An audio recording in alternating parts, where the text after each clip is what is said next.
Imagine waking up every day, surrounded by memories maybe, but feeling just utterly alone.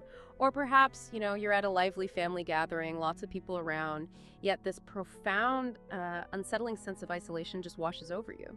For many older adults, this isn't just a fleeting feeling, it's a daily reality, a kind of silent epidemic, really. Did you know that almost a quarter of adults over 65 are considered to be experiencing social isolation, and nearly a third of adults over 45 report feelings of loneliness? And this isn't just about feeling sad, it's actually a critical public health issue. It impacts everything, heart health, even how our brains function. Before we dive deeper, if you find real value in these kinds of discussions, please take a moment to subscribe to our channel. It really helps us out a lot, and we genuinely want to hear from you. What's your biggest challenge or maybe concern about loneliness in older adults, either for yourself or perhaps for a loved one?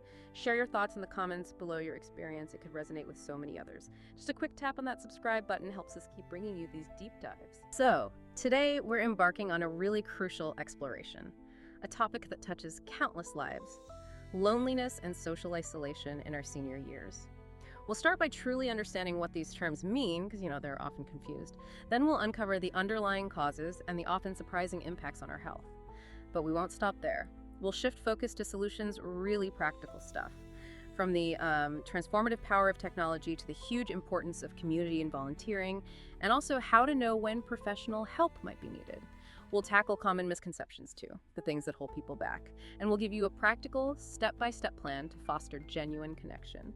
So get ready to uncover some vital information and actionable steps for a more connected, more fulfilling later life, for yourself or maybe for someone you care about deeply. Yeah, and to really grasp the essence of this challenge, it's so important to listen to the voices of those actually experiencing it.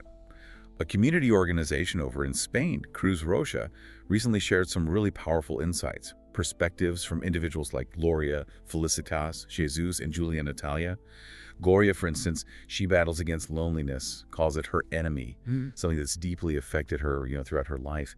And Felicitas, she admits quite candidly, loneliness weighs heavily on me. Some handle it better, but I handle it terribly. You can almost feel the rawness there, right? The daily struggle. Wow, yeah. And Jesus recounts how, after losing his spouse, it was a great sorrow. I had no desire to speak with anyone. My world fell apart. His story really highlights how these huge life events can just completely dismantle your social world. Absolutely. And then there's Julia Natalia, whose words show a different side. She says, I don't combat loneliness. Loneliness is just something that is, I am alone. It suggests this quiet, almost resigned acceptance. It underscores that while the experience is deeply personal, the challenge is definitely collective. Everyone grapples with it differently. Those stories are incredibly powerful, and they immediately bring up a really fundamental question. We use these terms, loneliness and social isolation, quite a lot, almost interchangeably sometimes. But are they actually the same thing, or is there a crucial difference we need to understand? That's an excellent place to start, because they are distinct, though, closely related. When we talk about loneliness, we're really referring to the feeling, that distressing sense of being alone or separated. It's subjective, emotional, like an inner void, a yearning for connection that isn't met. Quality over quantity, you could say. All right, the feeling itself. Exactly. On the other hand, social isolation is more objective. It's the lack of social contacts, having very few regular interactions. It's measurable. It's about the quantity of your social network.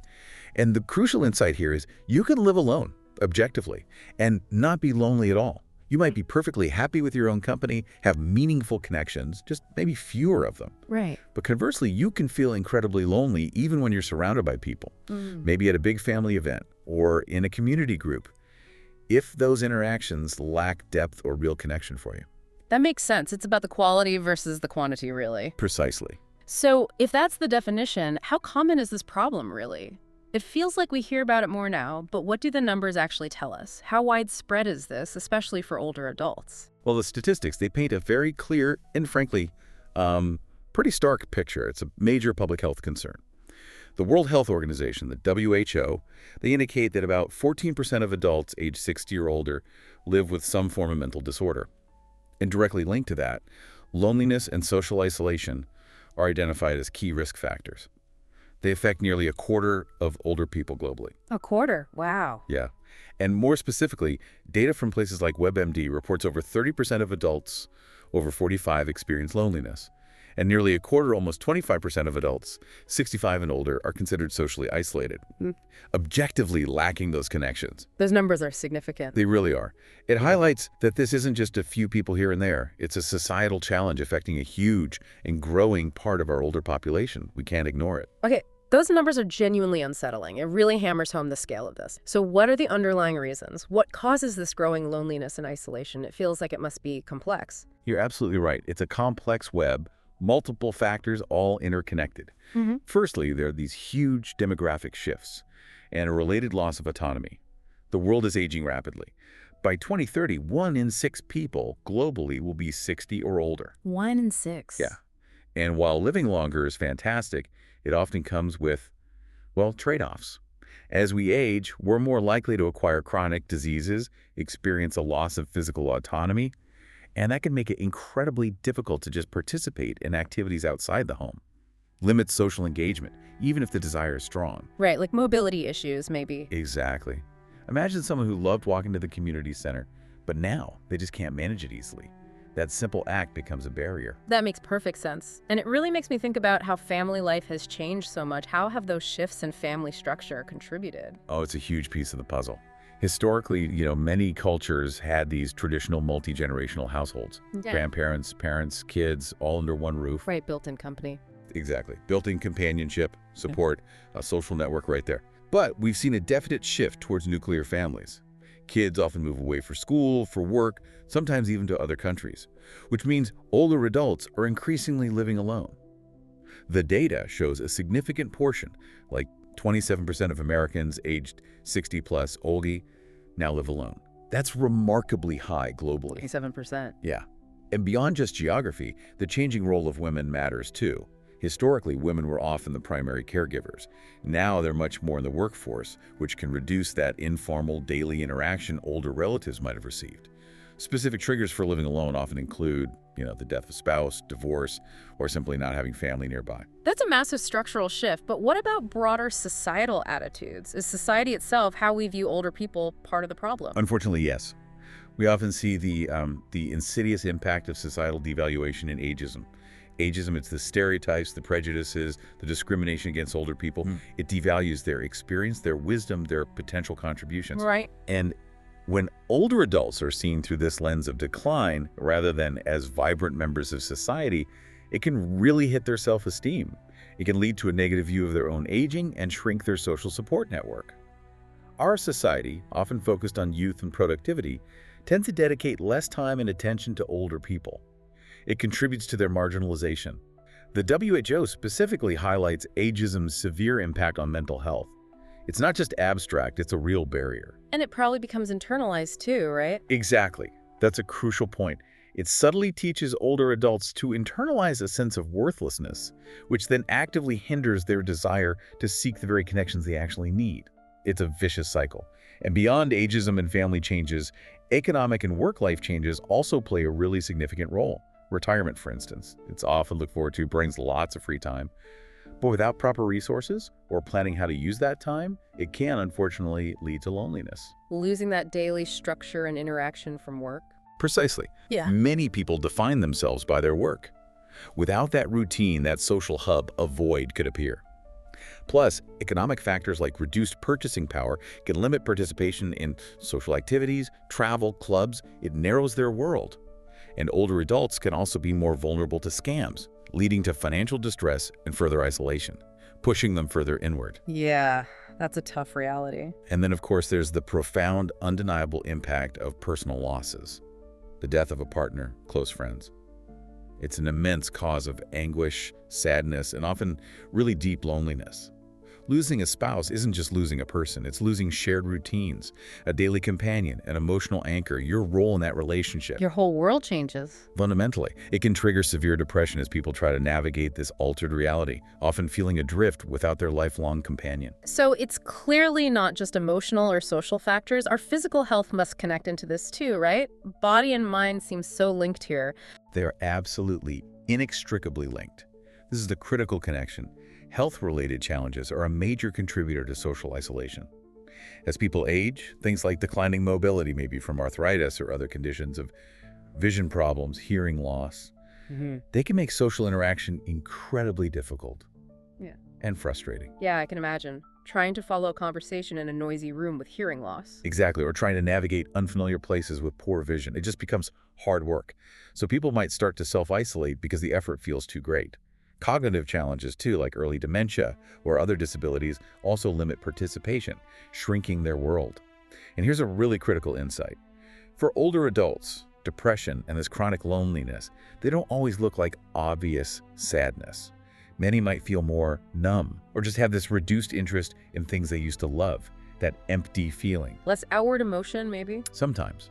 And they might be less willing to talk about it openly, maybe due to stigma or this mistaken belief that feeling this way is just part of getting old, which, as we've said, it absolutely is not. So, what does this all mean for us? What should we actually be looking out for beyond just obvious sadness in ourselves or in our loved ones? What are the more subtle signs? It's crucial to recognize the variety of ways this can show up. Beyond persistent sadness or anxiety or that empty feeling, look for feelings of hopelessness, guilt, worthlessness, helplessness, maybe increased irritability, restlessness, finding it hard to stay still. A really significant sign is that loss of interest in activities that were once pleasurable hobbies, socializing, even sex. A general withdrawal. Yes, often. Decreased energy, chronic fatigue, maybe a noticeable slowing down in movement or speech, difficulty concentrating, remembering things, making decisions. That's common too, and sometimes mistaken for just normal aging. Right. Neglecting responsibilities, personal care, household tasks. Sleep problems are huge. Insomnia, waking too early or sleeping way too much. Unplanned weight changes, up or down, often linked to changes in eating habits. Sometimes increased use of alcohol or drugs or engaging in risky behaviors as a way to cope. That sounds like self-medicating almost. It can be. And critically, any talk of death or suicide or actual attempts are absolute emergency warning signs needing immediate intervention.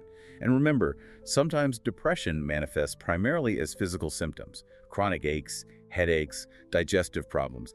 Persistent physical complaints without a clear cause should always prompt a look at emotional well-being. We've just laid out the whole landscape of loneliness in later life, the causes, the signs. In our next section, we'll pivot towards hope. We'll reveal what truly works to overcome these challenges and start building meaningful connections. Okay, let's shift gears and talk solutions. We've got a clear picture of the challenges. Now, what are the most effective ways to actually bridge these gaps? How can we cultivate genuine connection and well-being? Well, if we connect this back to the bigger picture, the data is really clear on this.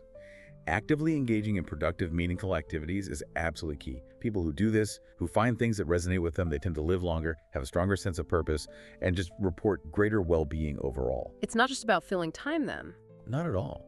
It's about finding activities that genuinely provide enjoyment, a sense of contribution, or that feeling of shared experience. So for someone wanting to get more connected, or for those of us trying to support them, what are some practical, actionable steps they can actually take? There are several really powerful avenues. First, participating in group activities. This is highly effective. Think about enrolling in workshops, joining a book club, signing up for dance classes, finding a walking or hiking group. These settings allow you to meet people with similar interests naturally. The interaction happens organically, without that pressure of trying to force a friendship. Makes sense. Less intimidating. Exactly. Another powerful strategy is rekindling old friendships or cultivating new ones nearby. Sometimes the best connections are ones from your past that just need a little nudge, a simple message, a phone call, inviting someone for coffee. It can reignite those dormant relationships. Shared history is powerful. And neighbors too, you mentioned. Yes. Cultivating relationships with neighbors can be incredibly beneficial. These are people you see regularly. A friendly face next door can make a huge difference in reducing that daily sense of isolation.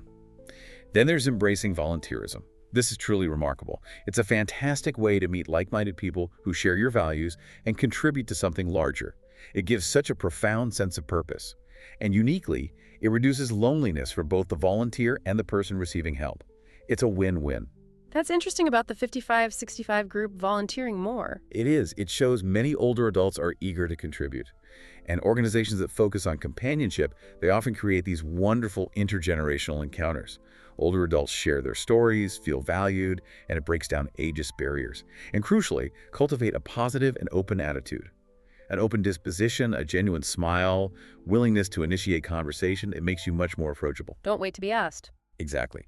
Dare to propose plans, ask questions, show interest, attend social gatherings, step slightly out of your comfort zone. It opens doors. Also, consider engaging in new hobbies or revisiting past ones. Maybe Mm. pick up golf again, or cycling, or try something totally new. Learn a language, a craft, baking, brain games too, puzzles, crosswords. They keep the mind active, help combat that cognitive fog that sometimes comes with loneliness. Makes you feel sharper. Good point. And while it's not a substitute for human connection, consider pet ownership. Pets offer immense comfort, reduce stress, even lower blood pressure. That unconditional companionship fills a real emotional space. Just remember, they complement, not replace, human bonds. Technology often feels like a barrier, doesn't it? Especially for older adults who didn't grow up with it. But it also seems to offer incredible bridges, potential game changers for connection. Absolutely. Technology is constantly evolving, and for older adults, it offers so many advantages that genuinely improve quality of life. It improves safety, enhances connection with loved ones far away, gives easy access to information, entertainment. The profound insight is that technology can be a bridge to autonomy and re-engagement. It empowers people to take control, access resources in ways that might otherwise be physically impossible. Autonomy, that's a key word. It really is. Overcoming that digital divide, the gap in access and familiarity, is crucial for healthier, more independent aging. When it's introduced properly, adapted, technology can be a massive ally. That's a great perspective. So, what specific tools or apps are most helpful? How do they practically bridge that gap? Okay, let's look at some key examples. First, e-readers and tablets. Fantastic. Vision can decline, right? Yeah. E-readers let you adjust font size, light intensity, makes reading much easier, keeps people engaged with a beloved hobby. Tablets with bigger screens are great for consuming content, and especially for video calls. Video calls are huge now. Essential. Which brings us to smartphones and tablets themselves. They enable those video calls, chats, providing that visual connection that bridges distance. Plus, access to info, safety features, entertainment, endless possibilities. Moving to health and convenience, activity trackers and smartwatches. Really useful. They monitor steps, heart rate, sleep. Smartwatches show calls and messages easily. Keeps you connected without constantly checking your phone. Less hassle. Right. For the home, smart devices like robot vacuums. They automate chores, save time and physical effort. Makes daily life easier, safer, especially if mobility is an issue. Safety devices are paramount for peace of mind. Emergency alert buttons, motion sensors, GPS locators.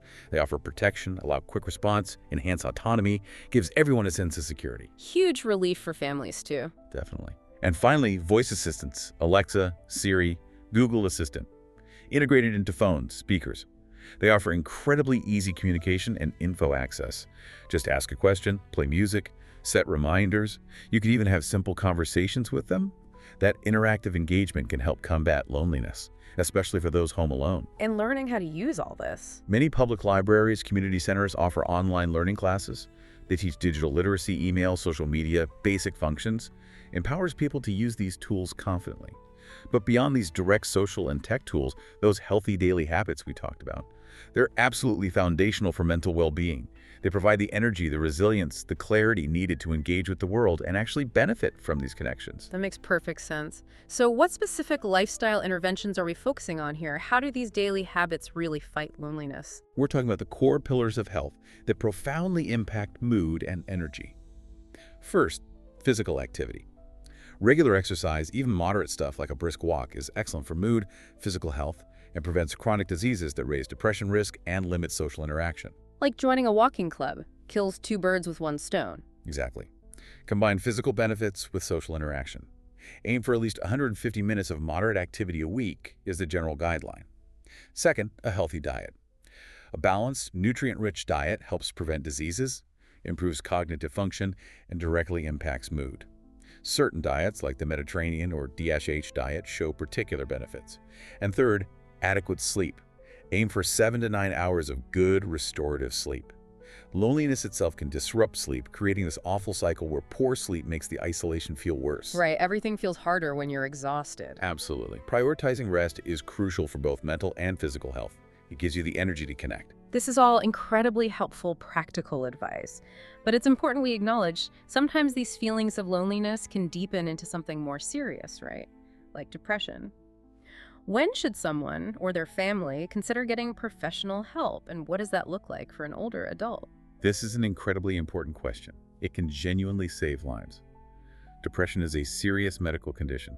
It's not the same as temporary sadness, and crucially, it is not a normal or inevitable part of aging. Then he's repeating, not normal. Absolutely not. It's treatable, and getting help early is key for better outcomes. If you or a loved one are experiencing persistent symptoms, sadness, loss of interest, fatigue, sleep appetite changes for more than 2 weeks, it is critical to talk to a doctor or mental health professional. And it's good to know depression can show up differently. There's major depressive disorder symptoms lasting at least 2 weeks, really interfering with daily life. Then persistent depressive disorder, or dysthymia lower grade, chronic depression lasting 2 years or more. People might still function, but life feels gray.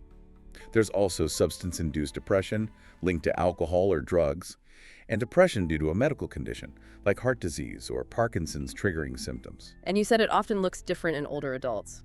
Yes, they might present more with physical complaints, irritability, or that numbness, rather than just saying, I feel sad. The good news is there are highly effective treatment approaches. Psychotherapy, talk therapy, helps identify and change troubling thoughts, feelings, behaviors. Done with psychologists, social workers, psychiatrists. Exactly. Then there are medications. Antidepressants, especially SSRIs, are often prescribed. They help balance brain chemicals affecting mood, managed carefully by doctors. For severe cases, there are advanced therapies like ECT, electroconvulsive therapy, or RTMS, repetitive transcranial magnetic stimulation, safe and effective under proper supervision. But there are crucial considerations for older adults with medication. Body changes affect how drugs are processed, increasing risks of side effects or interactions. Right, that's important. Vital. Always tell doctors and pharmacists about all medications, prescription, over-the-counter, supplements, everything to ensure safety. And what can we do? As friends, family, for loved ones who might be struggling, how can we support them meaningfully? Our role is absolutely crucial. We can encourage them to seek professional treatment and stick with it. Offer practical support, help schedule appointments, give rides, maybe go with them. Participate in activities they once enjoyed. Even small things, a walk, music, shared moments, physical activity are great mood boosters. Listen carefully for signs they might be getting worse, prolonged sadness, numbness, withdrawal. And please, don't hesitate to ask directly about suicidal thoughts.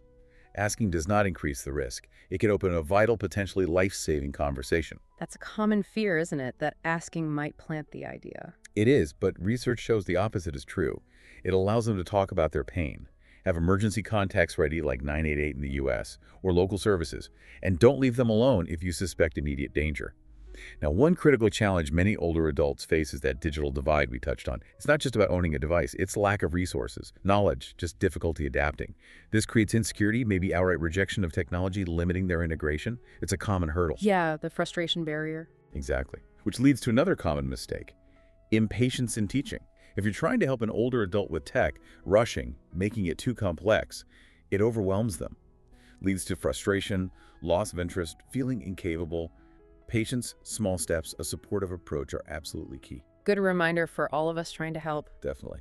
Another pervasive challenge is the ongoing stigma surrounding mental health. Depression, anxiety, often undervalued, undertreated because of stigma.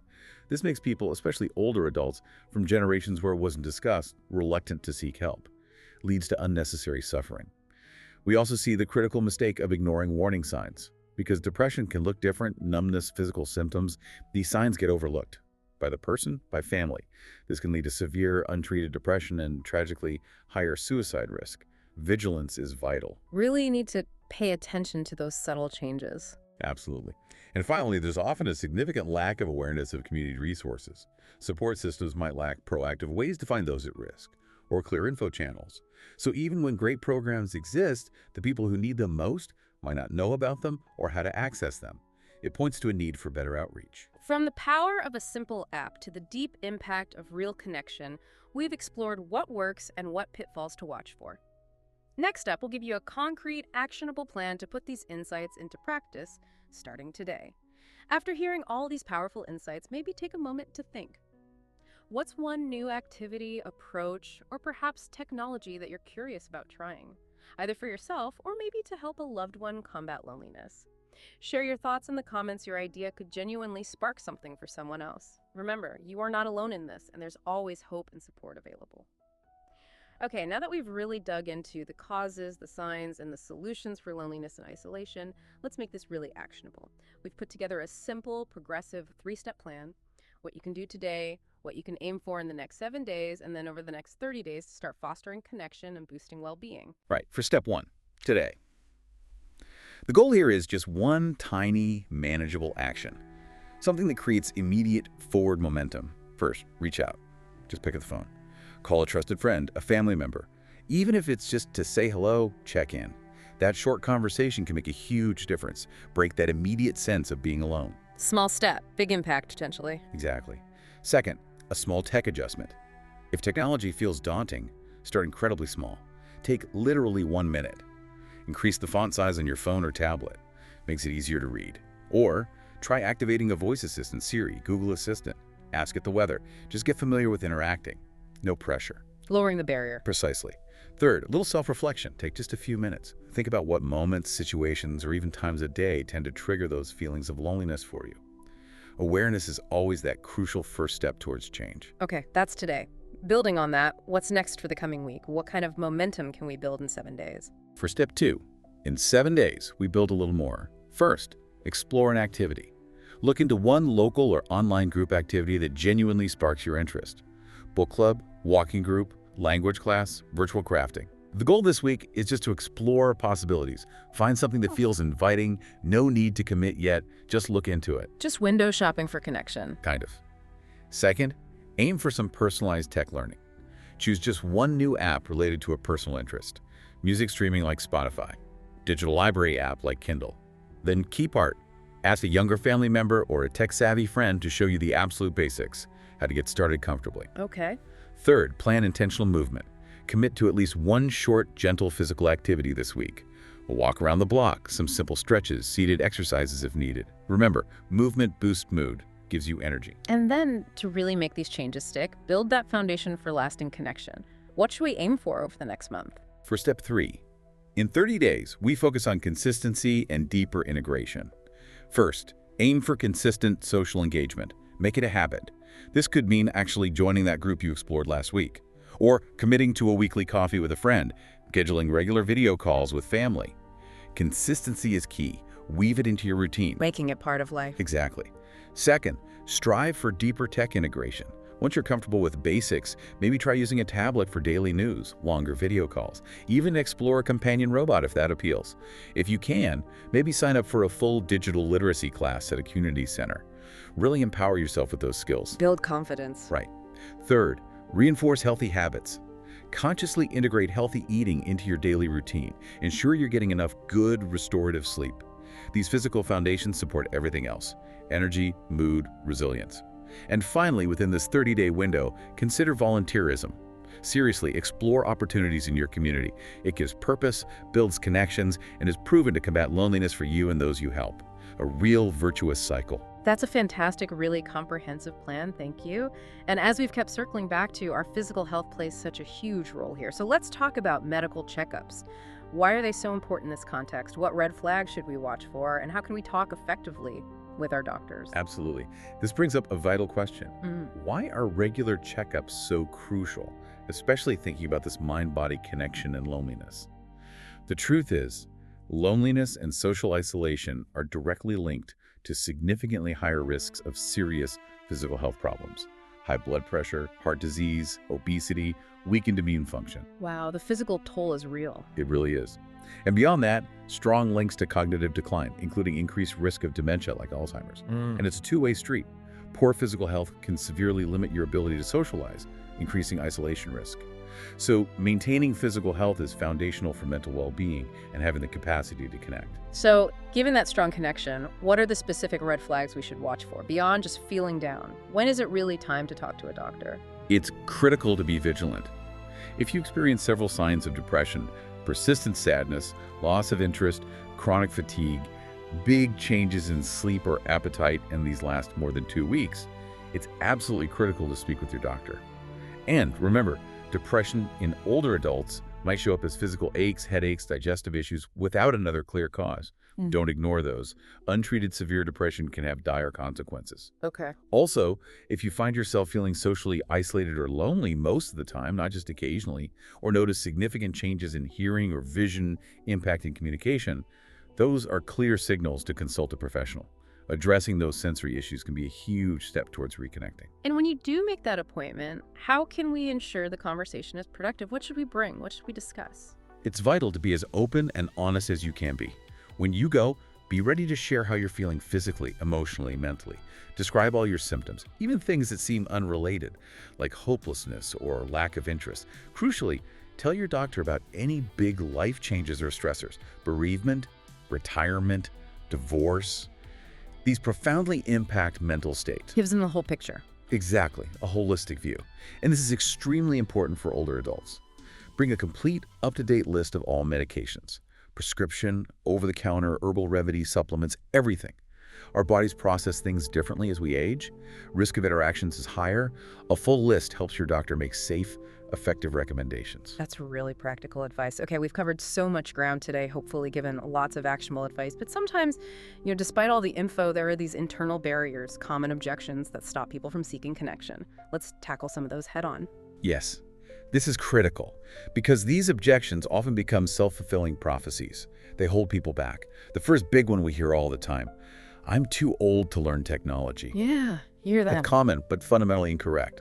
The striking insight is the benefits of tech for older adults, safety, connection, independence, are immense. The key isn't age, it's the approach to learning. We recommend a gradual start, small steps, avoid overwhelm. Focus on apps related to personal interests, music, reading. That boosts motivation naturally. Makes it less of a chore. Right. And devices can be adapted. Larger fonts, contrast, voice assistants make them accessible. Patience is paramount. Rushing leads to frustration, and intergenerational learning, getting help from younger family, can be effective and enjoyable. Turns a barrier into bonding. Good point. Okay, what's another common one? Another frequent objection: I don't have friends left, and it's difficult to make new ones at my age. That feels really hard for people. It does feel challenging, especially after losses. But it is genuinely never too late to forge new friendships or rekindle old ones. The solution is actively creating opportunities for natural interaction. Group activities, workshops, clubs, volunteering where you meet people with shared interests. Reaching out to old acquaintances, neighbors, can revive connections surprisingly easily. Online platforms for older adults seeking companionship are growing too. So putting yourself out there gently. Exactly. The most important factor is an open disposition. Smile, initiate conversation, propose activities. Volunteerism is particularly powerful here. Shared purpose naturally fosters meaningful relationships. Organizations dedicated to this prove it works every day. Okay, and maybe the most insidious one. Yes, perhaps the most dangerous misconception, the one we need to challenge directly. Loneliness is a normal part of old age. There's nothing to do about it. Right, that sense of inevitability. It's so harmful. Loneliness is not normal or healthy aging. It's prevalent, yes, but it's a serious public health problem linked to poorer health, higher mortality. The WHO is clear. Loneliness and isolation are key risk factors, not benign inevitabilities. So there is something to do. A great deal. Actively seeking connections, using technology, adopting healthy habits, getting professional help for depression if needed. Numerous strategies are proven effective. Community organizations are actively fighting this, showing empowerment and connection are possible at any age. Believing loneliness is inevitable is a major barrier we must overcome. Today, we've really explored this profound landscape of loneliness and connection in later life. We've seen that feeling alone, while painful, is not inevitable. It's not untreatable. From embracing tech to rekindling friendship, engaging in community, the paths to connection are plentiful. So for your 24-hour challenge, choose just one small step from our 3-step plan, one thing that resonated. Commit to taking it. Maybe it's sending that text. Maybe just adjusting your phone's font size. Every small step counts. It starts with one. And as we've emphasized throughout, nurturing your physical health provides that strong foundation for mental well-being. Gives you the energy for social engagement. A balanced, nutrient-rich diet is a crucial part of this, fueling your body and mind. Thank you for joining us on this really vital exploration. We hope you found invaluable insights and practical tools to foster connection and well-being. For more content on healthy aging, living a connected life, be sure to check out our dedicated playlist on this channel. Or join us next time as we take a deep dive into, let's say, the surprising benefits of intergenerational programs for cognitive health and community bonding. That was interesting, right? Before you go, we'd love to hear from you one last time. What's one specific small step you'll commit to taking this week to foster a new connection or maybe revive an old one? Share your commitment with us in the comments below. Let's inspire each other.